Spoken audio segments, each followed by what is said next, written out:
Welcome back to our candidates forum with one of three people running for the office of mayor in the city of Marshfield, and she is Rebecca Spiros, a current member of the Marshfield Common Council. The primary is coming up on February 20th, so we're meeting with all three of the candidates. Rebecca is with us on this program here today, and thanks again for being here. Thank you. As we start the second round of questioning, I'll send things over to one of my co-hosts for this program. Kris Leonhardt from City Times is with us, and she's got the next question. Rebecca, in the past couple of years of your time on the Common Council, are there a few things that stick out in your mind that were passed in action that you didn't necessarily agree with? Yeah. You know, and I think the number one that sticks out in my head is everybody pretty much knows that I consistently was a no vote with the community center. And I kind of want to explain that. You know, it's not that I didn't think that this city needed a community center. I did believe that.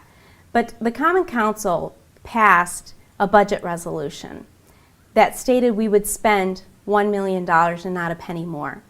You know, a budget resolution actually requires the majority of the council, a strong majority, so 7 out of the 10. And so as the project got started and got underway, it was pretty clear relatively quickly that we were going to go over the $1 million that we had promised the taxpayers we were going to limit ourselves to spending. So when I voted no, it was more of a vote on principle that we need to figure out how to stop the overruns on these large projects. Tom, during your time on the City Council, what are one or two things that were passed in council action that you didn't approve of? Well, again, it's interesting because I've set my own opinions aside and I've actually gone to bat for residents that have expressed concerns. One of the early items that had come up was the outsourcing of ambulance billing. Didn't really know much about it other than the little bit of information that was provided for us, but I had a few citizens that called and expressed concern. We had another individual that actually came to the council and expressed concern in the open comments period. And based on those citizen concerns, I really went to bat to try to maintain ambulance billing within the city. There was a lot of talk about regulations, what was in place, what wasn't in place, what we needed to do. Ultimately, that decision was really made in committee. It was made by Finance, Budget, and Personnel. It was made after I was reallocated, I guess, if you will, to the Board of Public Works.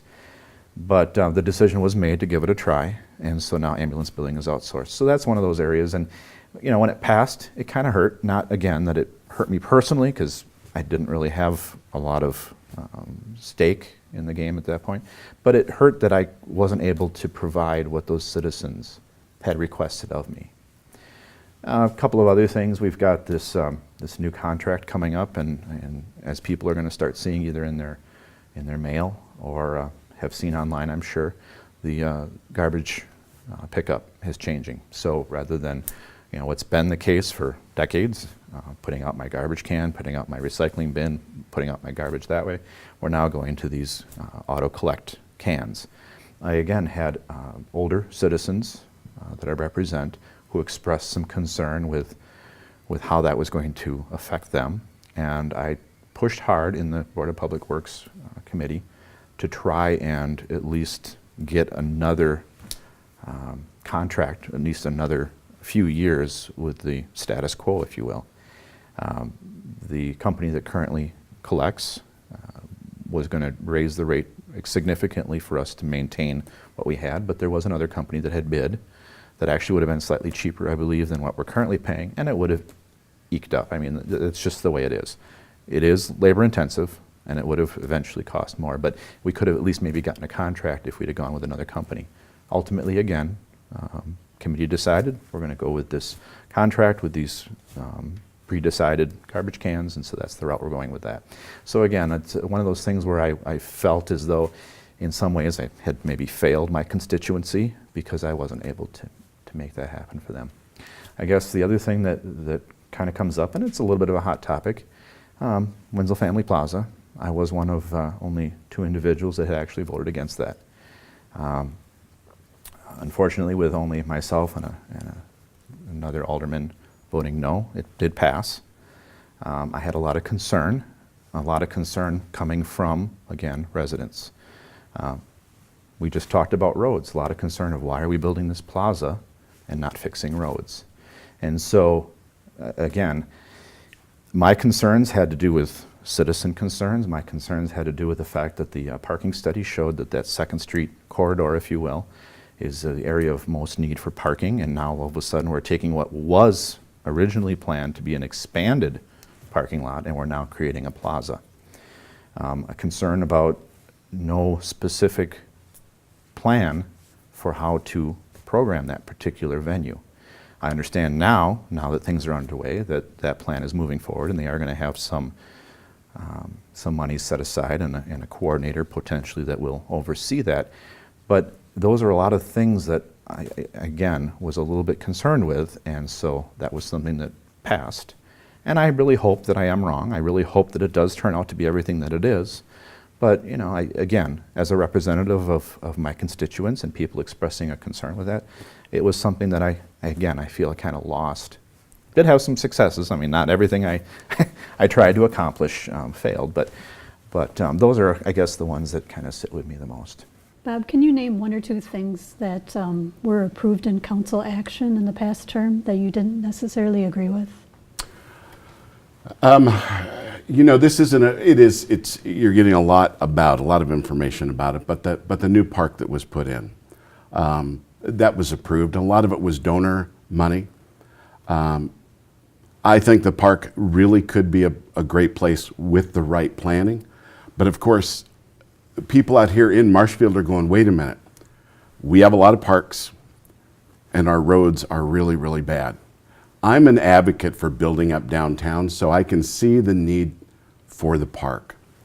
But Chris, the issue is we have this park, and we're just now getting ready to get around to it when it's 85% built. I think it's going to be ready in the spring. And now we're going to get together, and now we're going to find out who's going to run it, how much more it's going to cost.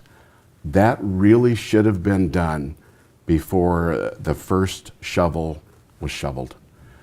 And the fact that it wasn't, I've heard that over and over and over. I don't think that was well thought out. I believe in the park, I believe in the public space, I believe in coming up with the right developments for downtown, but this needed to be thought through a lot more.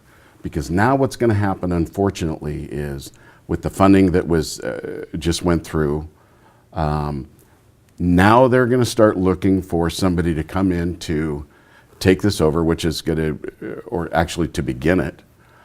They're going to have to be brand new, getting into a new job, getting comfortable with this, and then setting up events for hopefully this summer. That's a big concern, because in order for this park to go properly, it has to be run right.